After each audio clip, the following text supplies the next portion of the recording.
우리가 함께 볼 말씀은 요한복음 6장 66절에서 69절 말씀입니다. 요한복음 6장 66절에서 69절 말씀입니다.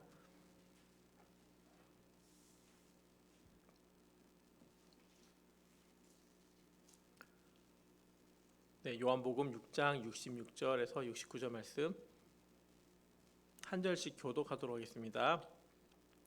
제가 먼저 읽겠습니다. 그때부터 그의 제자 중에서 많은 사람이 떠나가고 다시 그와 함께 다니지 아니하더라. 너희도 가려느냐? 시몬 베드로가 대답하되 주여 영생의 말씀이 주께 있사오니 우리가 누구에게로 가오리이까?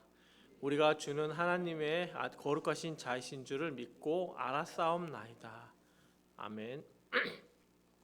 네, 6장 앞부분의 말씀은 우리가 잘 아는 오병이어의 기적에 대한 내용입니다. 물고기 2마리와 떡 5개로 예수님께서는 그날 모였던 사람들에게 먹이시고 또 많은 것을 남기신 그런 기적을 베푸신 그 은혜가 있는 그것이 바로 요한복음 6장의 내용입니다. 오늘 6장의 마지막 부분인데요. 오병이의 기적을 본 많은 무리들이 예수님을 찾아서 강 건너편인 가버나움까지 왔어요. 많은 무리들은 예수님께서 자신들이 찾던 사람이 바로 예수님이라고 생각하면서 이제 이 예수님을 따르면 내가 뭔가 특별한 일이 또 이 예수님을 계시면 이제 우리가 지금 로마의 지배로부터 억압받고 고통 가운데 있는데 우리를 구원해 줄 분이 바로 이 예수님, 이스라엘의 왕으로 오실 분이 우리가 그렇게 기다리던 분이 예수님이라고 생각했고 심지어 이제 예수님을 왕으로 세우려고 그렇게 지금 팬처럼 따라다니는 그런 사람들이 많이 모였어요. 그리고 예수님께서는 이들이 모였다는 걸 아시고 이들이 모인 목적에 대해서 분명히 아시고 예수님은 무리들이 로마의 지배 속에서 자신들을 구원해 줄 이스라엘의 왕으로 세우려는 걸 아셨습니다. 그래서 무리들에게 썩어질 양식 그것에 초점을 맞추지 말고 내가 주는 영원한 양식에 초점을 맞추라고 하십니다.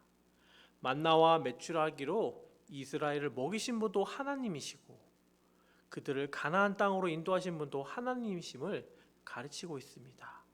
기적을 보이신 것도 하나님 예수님이시고 그 기적을 통해서 보여주고자 하는 것도 있는데 바로 그 하나님의 놀라운 능력을 바라보고 따르라고 하시는 것이죠.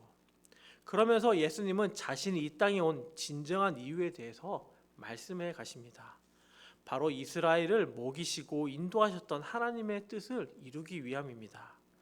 그것은 바로 믿는 자들에게 영원한 생명을 주는 것이죠. 40절 말씀을 한번 다 같이 보도록 하겠습니다. 내 아버지의 뜻은 이들을 보고 믿는 자마다 영생을 얻는 이것이 마지막 날에 내가 이를 다시 살리리라 하시니라.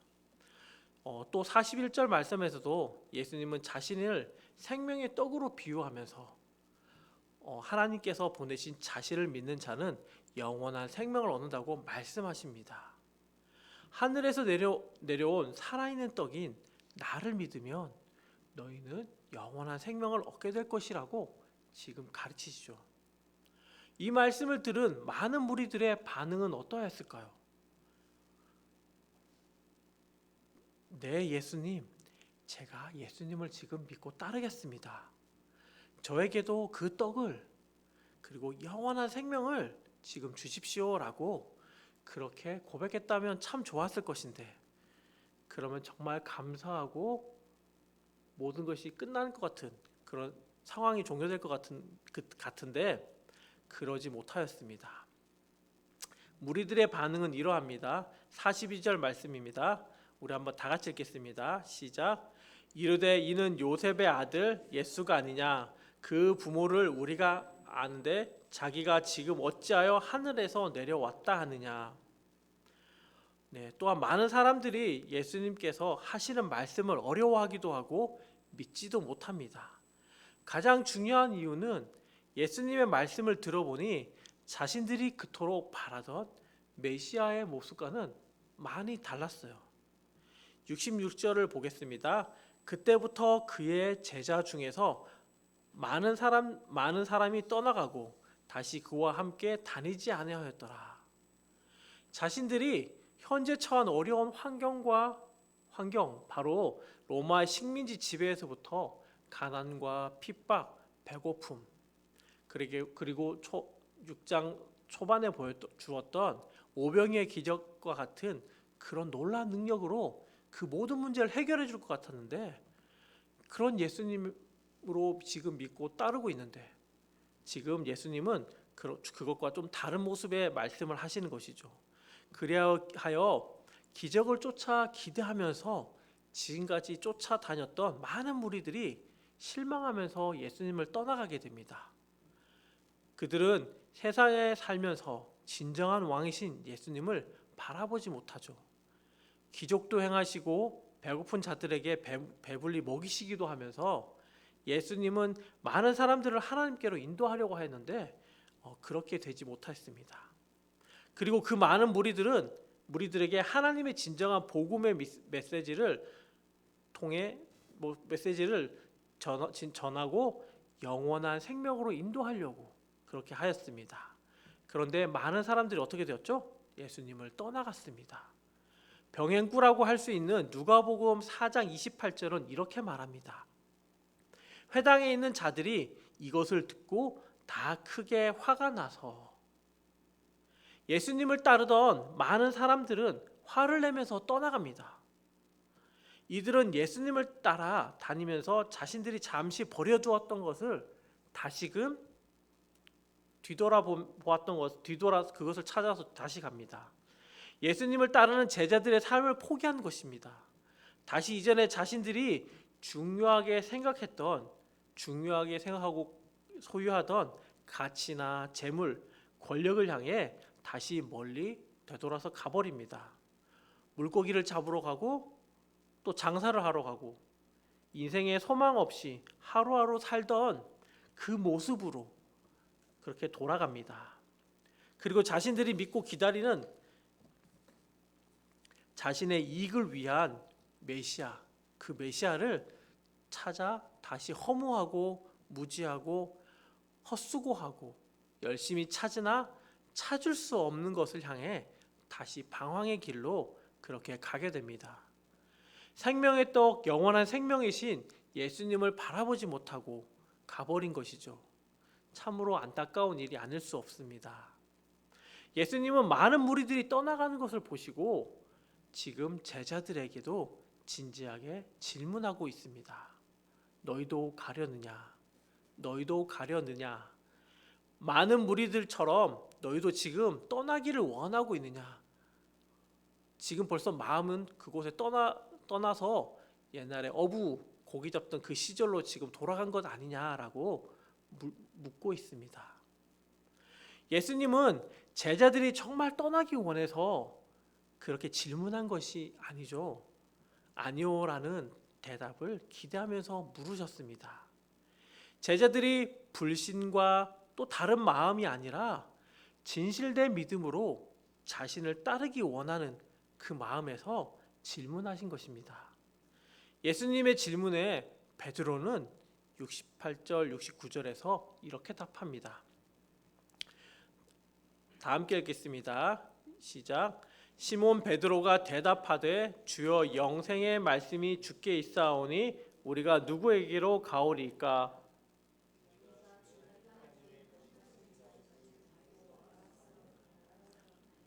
아멘. 예수님은 단순히 선생님이 아닌 주님으로 고백합니다. 그리고 예수님께서 하신 영생의 말씀을 믿고 예수님을 따르기로 믿음의 고백을 합니다. 모든 것을 다 깨닫고 하는 그런 믿음의 고백이라고 말할 수는 없을지라도 베드로는 제자들을 대표해서 예수님께 지금 믿음의 고백을 합니다.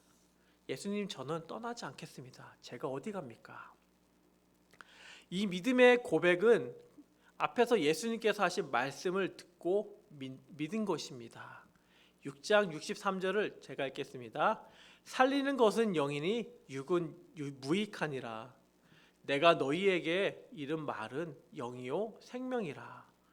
많은 무리들이 예수님의 영원한 생명을 얻기 위해 무엇을 해야 하는가에 대한 질문에 예수님의 답변이십니다. 예수님은 자신의 행위로 그것을 공로 삼아 구원에 이르는 것이 아니라고 말씀하시죠. 성령을 통해 하나님께 이끌림 받아야 한다고 말씀합니다.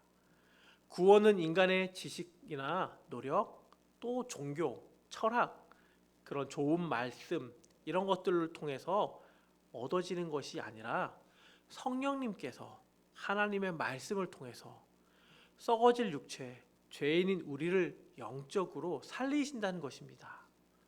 하나님의 말씀은 영적이며 그 생명에게 영적이며 그것을 믿는 사람들에게 영원한 생명을 주신다는 것입니다. 그리하여 우리는 하나님의 말씀을 사모함으로 듣고 또 읽고 그렇게 해야 합니다.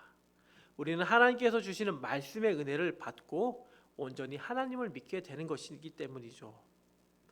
또한 그 말씀을 가지고 믿지 않는 사람들에게 전해야 합니다. 인생의 목적 없이 살아가는 이들에게, 물질이 세상에서 가장 중요한 가치로 여기면서 그것을 위해 정신없이 앞을 보면서 달려나가는 이들에게, 또 자신만 알고 이기적인 삶을 살아가는 그런 이들에게 하나님의 말씀이 증거가 되어서 그들이 진정한 소망이신 또 생명이신 예수님을 볼 수 있게 복음을 전해야 합니다. 베드로는 이 영생의 말씀을 믿고 지금 예수님께 믿음의 고백을 하고 있습니다. 무리들은 예수님을 떠나갔지만 제자들이 예수님을 떠나지 않는 이유는 초자연적인 기적들을 보고 남은 것이 아니라 말씀의 능력 때문에 남았습니다. 69절 말씀을 함께 읽겠습니다. 우리가 주는 하나님의 거룩하신 자이신 줄 믿고 알았사옵나이다. 69절 말씀입니다. 보통 믿는다라는 것은 어떤 것을 보고 그 과학적 증거 또 증명된 무엇인가를 통해서 우리는 믿는다라고 합니다. 그것이 보통 인간적인 방법이죠. 그러나 영적인 일은 다릅니다. 하나님의 일에 있어서는 인간의 순서와 반대입니다. 우리가 하나님의 진리를 믿게 되기까지 그 증거를 온전히 알기란 어렵습니다. 우리가 먼저 믿었기에 그 믿음으로 말미암아 하나님을 조금이라도 이해하게 된 것입니다. 그리스도가 살아계신 하나님의 아들이라고 믿게 되는 것은 신학교 교수님이 아주 잘 설명해 주셔서 그렇게 된 것이 아니라 또 내가 기독교 서적을 아주 열심히 읽고 아주 많이 읽어서 연구함으로써 된 것이 아니라 하나님께서 성경 말씀을 통해서 그의 아들에 대해 말씀하신 것을 우리가 읽고 들음으로 믿음을 우리에게 주셨고 우리가 그것을 믿음으로 우리가 신앙생활을 시작하게 되는 것입니다. 베드로는 그리스도의 입에서 나온 영생의 말씀을 믿었기 때문에 그리스도가 하나님의 아들이신 것을 확신하며 내가 지금 가야 할 길, 내가 가져야 할 가치, 그 방향을 알고 지금 따르려고 합니다. 너희도 가려느냐 이 말씀에 여러분들은 어떻게 답하시겠습니까? 만약에 예수님께서 성도님들 한 분 한 분에게 너도 가려느냐라고 물으신다면 어떻게 반응하시겠습니까? 많은 사람들, 많은 무리들이 예수님을 믿는다 하고 따랐다가 예수님이 내가 믿고 따르려고 했던 그분이 아니라는 걸 깨달은 순간 뒤돌아서서 자신의 그 본래 모습, 본래 방황하던 모습으로 돌아가는 것처럼 우리도 돌아가시겠습니까? 아니면 우리는 어떤 삶을 살기를 원하십니까? 너희도 가려드냐라는 이 질문 앞에 우리는 어떻게 해야 할까요? 예수님을 믿는다고 따라다녔지만 내게 유익이 없고 시간도 돈도 허비한다고 그렇게 생각하고 있는 건 아닌가요? 남편에게 또 자녀들에게 또 가족들에게 핀잔만 듣고 고난만 더해질 것 같은 그런 삶으로 혹시 여기지는 않습니까? 신앙생활을 열심히 하다 보면 주변에서 듣는 소리 중에 하나가 있는데 바로 적당히 하라입니다. 주일에만 교회 가면 되었지 새벽에도 또 수요일에도 금요일에도 교회를 가냐고 그렇게 핀잔을 줍니다. 믿지 않는 가족이나 친구들과의 여행 계획을 세울 때면 항상 주일이 낍니다. 교회 한번 빠진다고 큰일 나는 것 아니지 않냐라고 항상 다툼이 생깁니다. 그런데 성도님들, 그게 됩니까? 신앙생활을 하는 우리들에게, 예수님을 믿고 따르는 우리들에게 적당히는 없습니다. 내가 가기 싫은데 억지로 교회에 나오는 것이 아니라 내가 믿고 따르는 하나님이 너무 좋고 감격해서 그래서 예배하고 싶어 나오는 것이죠. 지금 주말 이 금요일 날 이 자리에 나온 것이 무엇 때문에 나오신 것입니까? 하나님의 그 사랑, 하나님의 은혜 가운데 기도하고 싶어서 또 하나님 말씀을 듣고 싶어서 나온 것이죠. 성령님, 내가 하나님 앞에 감격하기 때문에 믿고 따르는 하나님이 너무 좋기 때문에 지금 이 자리에 있는 것입니다. 성령님께서 우리 안에 하나님을 예배하고 싶어하는 마음, 사랑하는 마음을 주셔서 또 기도하고 싶은 마음을 주셔서 우리가 하나님께 기도하고 예배하고 봉사하고 또 예수님을 믿고 따르는 것입니다. 그리고 그 하나님께서 나를 인도하시는 것이기에 적당히는 없습니다. 그렇다고 억지로 하는 것이 아니죠. 성령님의 인도하심에 따라 우리가 기쁨으로 하게 되는 것입니다. 하나님의 사랑과 은혜를 경험하면서 사는 사람에게는 적당히는 없습니다. 우리는 멈출 수가 없게 되죠. 예수님의 말씀이 내 안에 들어와서 나의 창조주 구원자가 되심, 그 사랑을 깊이 경험하고는 너무 감사하고 기뻐서 적당히 믿는 믿음은 우리에게 있을 수가 없게 됩니다. 하나님의 말씀을 보는 것이 너무 은혜가 되고 성경 공부 시간이 기다려지고 즐거워집니다.